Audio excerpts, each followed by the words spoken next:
Honorable co-chairpersons of the Solidarity Committee,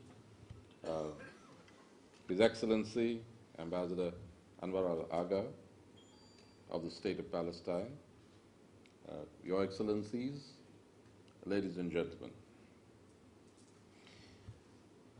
You will pardon me if I commence with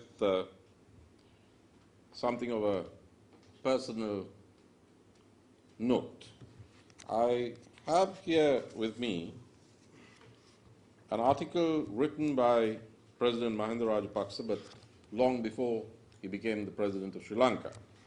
This appeared in the Ceylon Daily News of the 3rd of July 1999, and it was an appreciation of my father, Mervyn De Silva, who had passed away just a few weeks before that.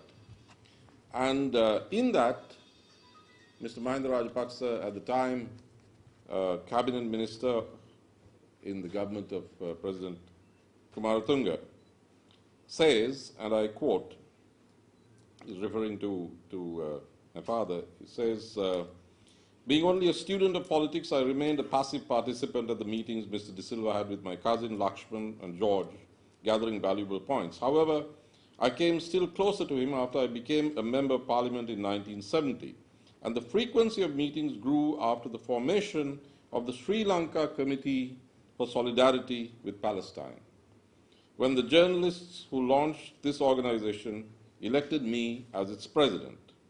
Mr. Mervyn De Silva was one of its patrons. Mr. De Silva, being a journalist well versed in international affairs, was found to be an authority on the Middle East.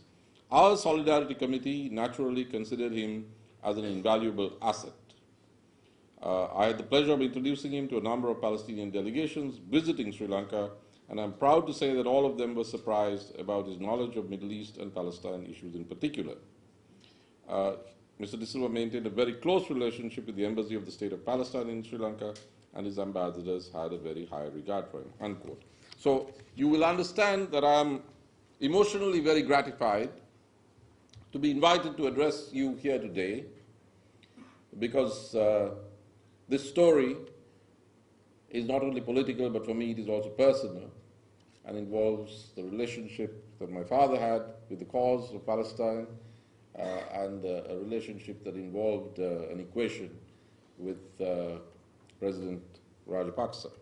Now, I'm very pleased to speak to you this month because this is a historic month. On the 12th of this month, November, the United Nations General Assembly voted to admit the State of Palestine as a non-voting observer member state. And this is a truly historic victory. I'm especially pleased and proud because the precursor of this entry into the UN General Assembly was the great struggle that was waged at the UNESCO, where Palestine was admitted as a member. Now, during that struggle, in which I was privileged to participate as Sri Lanka's permanent delegate to UNESCO at the time, the world's sole superpower pulled out all the stops. Its Secretary of State personally lobbied member states, not least because there were domestic political and electoral implications within the United States of a perceived defeat by the admission of the State of Palestine. And there was a very high bar to admission. If Palestine were to be admitted, it had to secure a 2/3 majority. And I'm proud to say that we all worked together with the ambassador of Palestine, and we were able to secure a vote that went beyond the required 2/3 majority. Now, that is a lesson, Excellencies, ladies and gentlemen, that is a lesson. It is, may I say, a multiple lesson. It is a lesson in the hypocrisy of the most powerful who preach to Sri Lanka and practice something else with regard to Palestine. It is also a lesson in solidarity because it shows that if one's cause is just and if one is able to communicate the justice of that cause to a broader international audience, if one is able to persuade and convince one's fellow member states, it is perfectly possible. It is perfectly possible to defeat even the most powerful hyperpowers in the international diplomatic arena.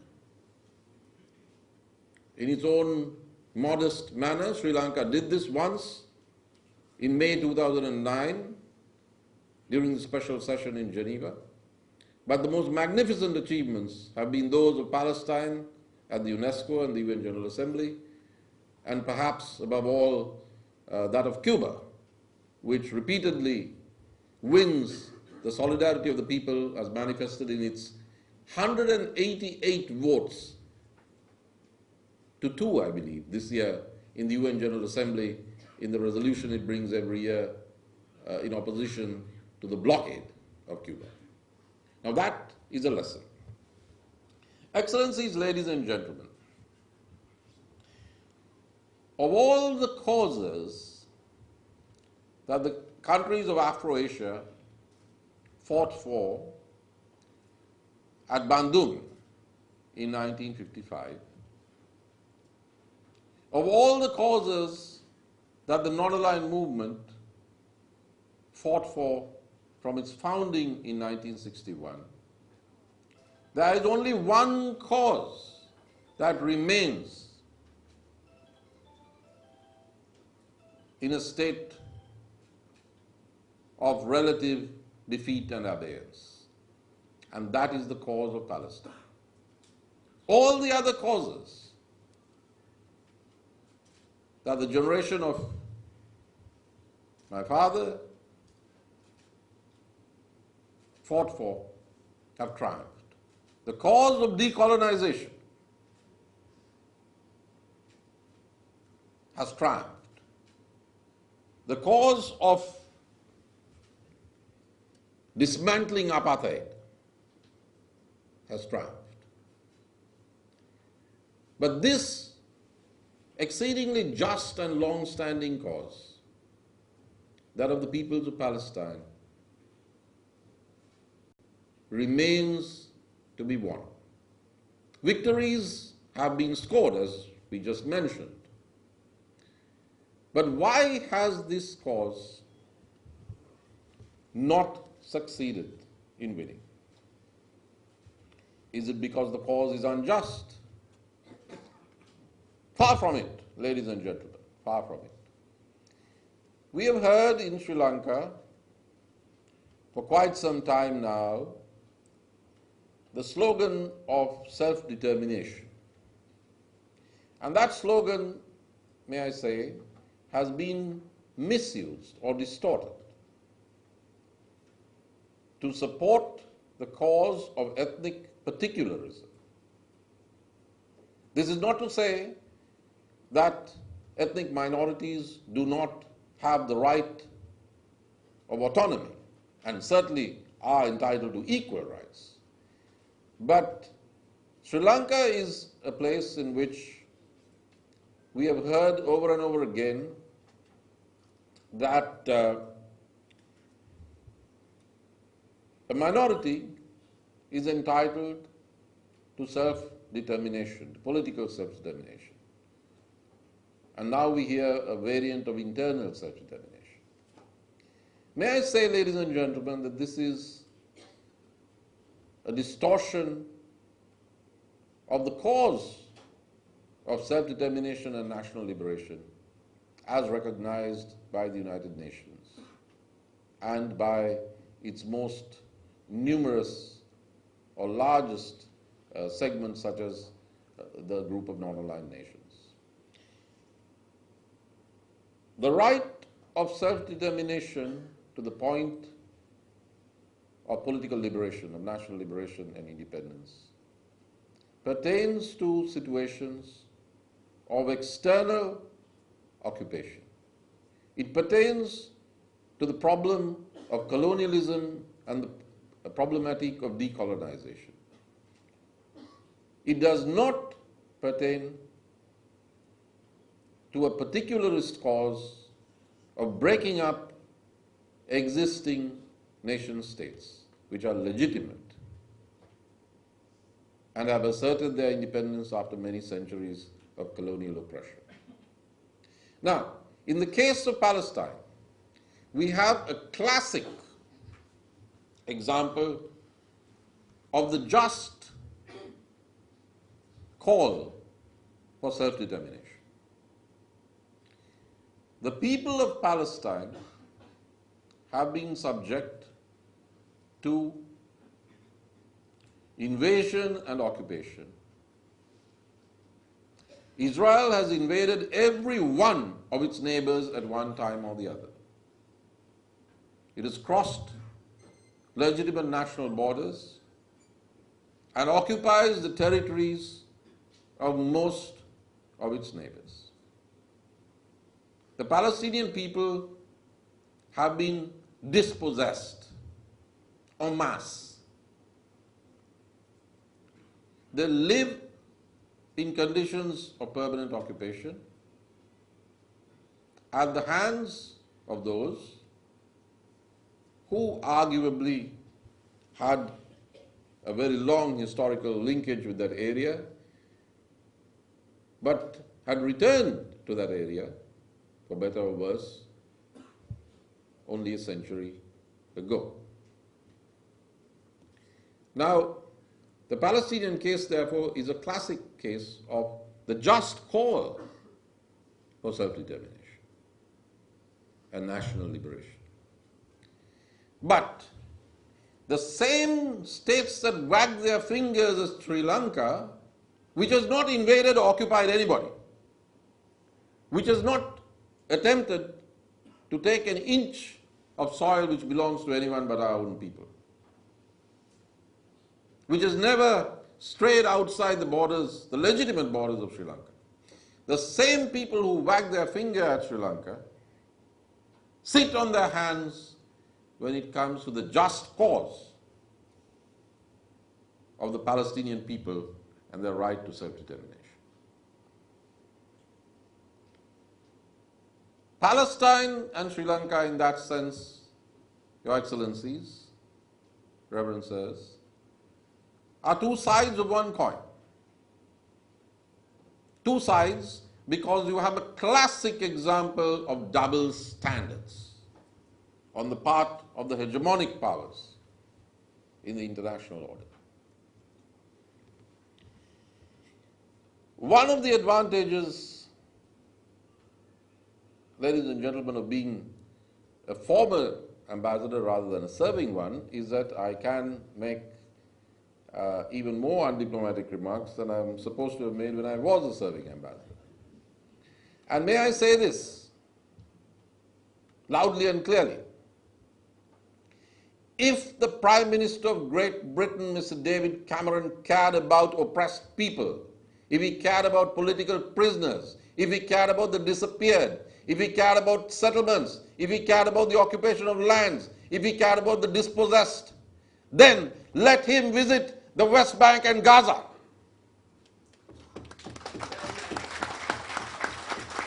Let him go to Gaza. Let him go to Ramallah. Let him talk to the women. Let him talk to the widows. Let him talk to those who have lost children to cluster bombs. Cluster bombs dropped, rockets fired by Israeli airplanes, Israeli helicopter gunships into built-up areas. What is this hypocrisy, Excellencies, ladies and gentlemen? I can understand if some world leader was consistent in the struggle against discrimination, in the struggle against oppression, in solidarity with victims, were to lecture Sri Lanka on how to behave. Why is it that the Prime Minister of Great Britain is not threatening a resolution against the occupying state of Israel? Why is he not threatening a resolution in support of the people of Palestine? Why is he threatening us? While not voting for the recognition and the admission of Palestine to international bodies, and being very proud of it. Very proud of it. For us in Sri Lanka, ladies and gentlemen, this is the rankest hypocrisy. May I go further? Ladies and gentlemen, the tragic saga of the people of Palestine commences with an act of British colonialism, the Balfour Declaration. The Balfour Declaration was a classic example, may I say, of the perfidy and the double standards, the hypocrisy and the lies of British colonialism. Why do I say this? Because when we read the memoirs of T.E. Lawrence, the famous Lawrence of Arabia, who in all sincerity roused the Arab tribes to revolt against the Ottoman Empire, the Turkish Empire, on behalf of his British employers. He fully believed that this was a commitment to the independence of the Arab nations. He fully believed this. But he realized at the end that he had been used and that the Arab peoples had been lied to. So, in gratitude for the support received by the Arab people who revolted against the rivals of British colonialism, the Ottoman Empire, Britain rewarded them by promising the Zionist movement in 1917 that there would be support for an independent state of Israel in Palestine. That was the beginning of the story. And I think it is important to remind today's heirs of British colonialism that if anybody thinks that the recent visit to Jaffna could result in yet another Balfour Declaration of the creation of an equivalent of a Zionist entity on the soil of this island, they will find that with or without the government, the people of this country will resist. So it is the hypocrisy of these powers, not the people of the West, please, but the governments, the establishments of the West, that we in Sri Lanka experience when we see the suffering of the Palestinian people. In Sri Lanka, I do believe that the road to peace does not rest on the building of roads. But it is also a fact that here we have been reconstructing, we have been building, we have not been diverting the water of the people of Jaffna like the Israelis are doing with the Palestinian people. We have not been aggressive enough to try to divert water resources. We have not been aggressive to put the North under anything like an economic blockade, whereas Gaza has to rely only on some frugal exports in order to survive economically. And what about the West Bank? We have the separation wall built by the Israelis, which President Jimmy Carter has quite rightly referred to as a policy of apartheid. We are not building any walls in our country to wall the people of Jaffna, the people of the North, from us. On the contrary, we have been slow in building bridges, to be sure, and I have been a critic of that tardiness. But We are striving. Both sides are striving. Insufficiently, sporadically, but certainly we are not building walls to seal off a whole people, which is what is happening to the Palestinians with the cheers, with the endorsement, and without any resolutions being sponsored by those who threaten Sri Lanka.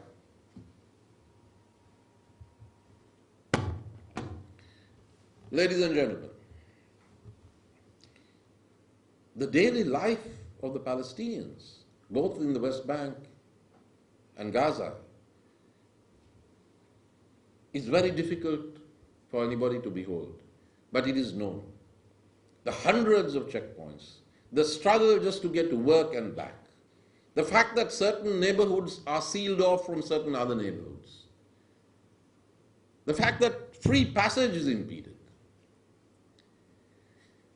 And therefore it is with a certain bitterness, I admit, that I hear calls for the reduction of the military presence of the Sri Lankan army in a strategically sensitive border area of our island, from those who do not have a word to say about the Israeli military checkpoints and the daily, the patrols, the shootings, the seizure of land, the building of settlements on those lands. So, we must continue our struggle in solidarity with the people and the cause of Palestine, just as we must continue to resist the support that the hegemonic powers in the world extend that occupation. And just as we must resist the attempts to interfere, intervene, threaten, blackmail, and impose solutions by those same Western hypocritical powers on the sovereign people of Sri Lanka. The people of Palestine and the people of Sri Lanka have the same enemies, and their cause is just. We shall triumph. Thank you.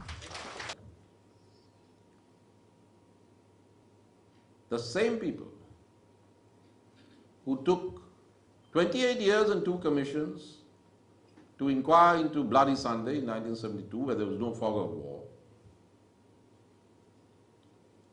the same people who have not punished a single officer or soldier, in fact have given them the highest honors in some cases of those involved in Bloody Sunday,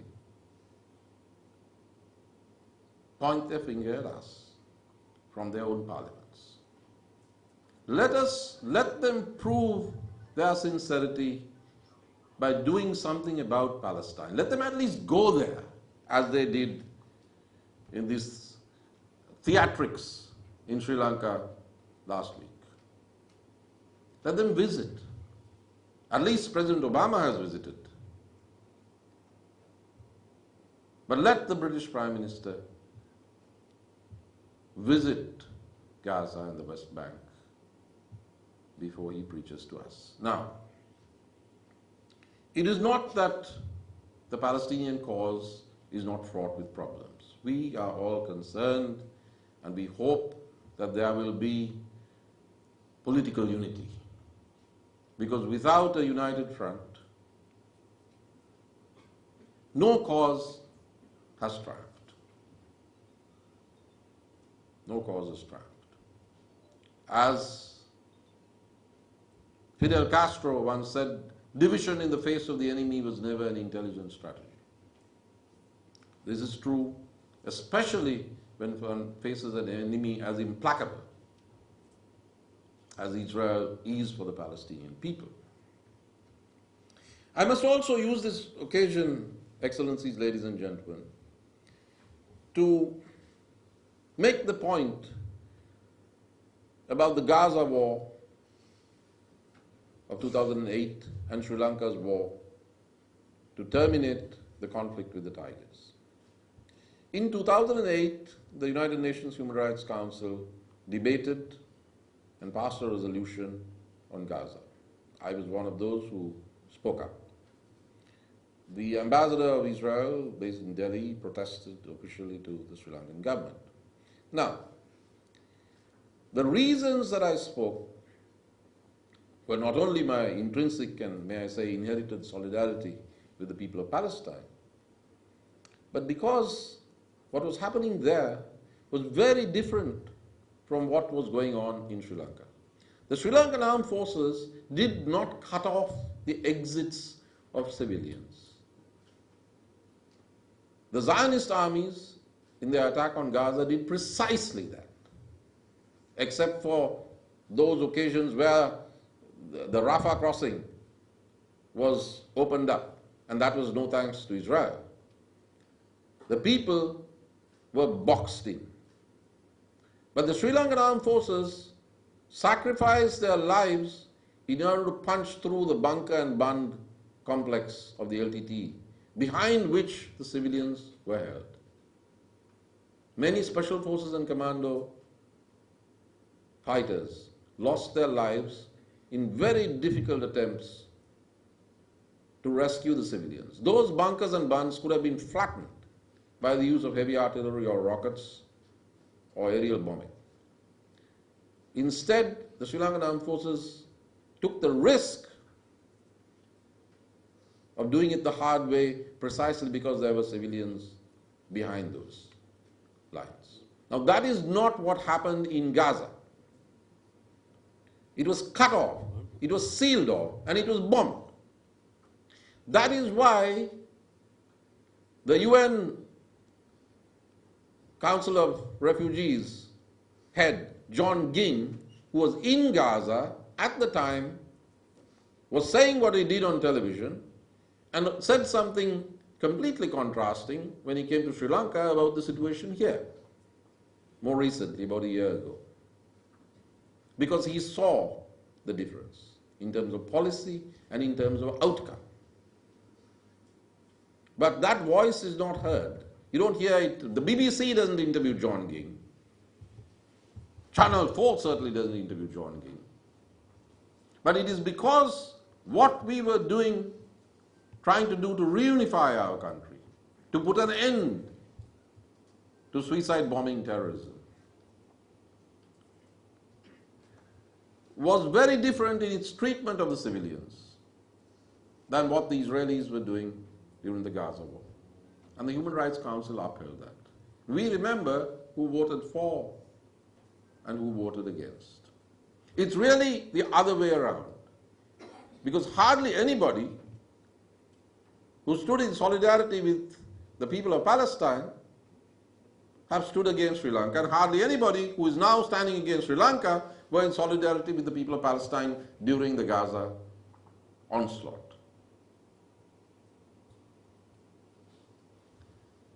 It is said that the price I paid for that stand I took on Gaza in the Human Rights Council was that there were lobbies here which secured my release. I certainly hope that what is happening in Geneva now will not prove that that was perhaps the wrong advice to act upon. But that's another story. So, ladies and gentlemen, may I conclude by saying that here,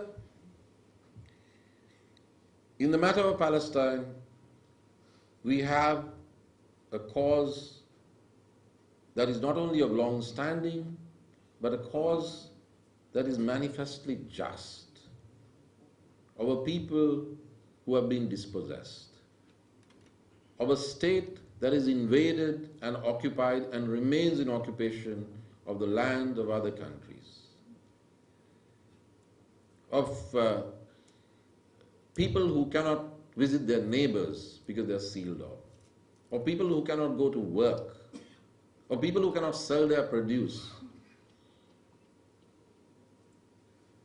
Certainly, there are issues in Sri Lanka concerning the use of land, the control by the military, But these are but a feather in comparison with the seizure of the orange groves of Palestinian lands and the implantation of armed Zionist settlers